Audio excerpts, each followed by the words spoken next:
আজকে যে রায় দেওয়ার কথা আছে সে রায়টা অবশ্যই ক্রাফটদের যে মামলাটা সেটা অবশ্যই বাতিল করতে হবে। আর যদি সেটা বাতিল না হয় তাহলে বাংলাদেশের পুরো ছাত্র সমাজ হেরে যাবে, অন্যায়ের জয় হবে।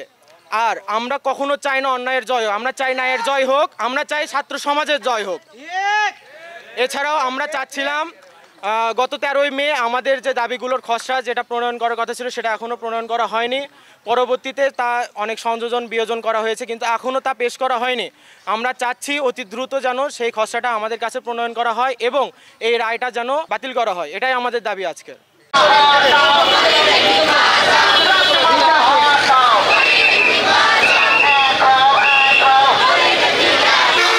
সবাই বলেছে আমাদের 6 দফা দাবিগুলো যৌক্তিক ছিল।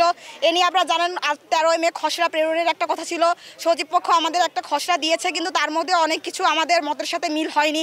এ কারণে আমরা খসড়াটা পরবর্তীতে সংশোধন করেছি। এতদূর পর্যন্ত আমরা যা খবর পেয়েছি খসড়াটি সিগনেচার হয়ে গেছে। তো বিধায় আমাদের যে আজকে শুনানির ডেট ছিল 18 তারিখে, আমরা চাচ্ছি হাইকোর্টের যে শুনানির রায়টা এটা অবশ্যই ছাত্রদের পক্ষে আসবে।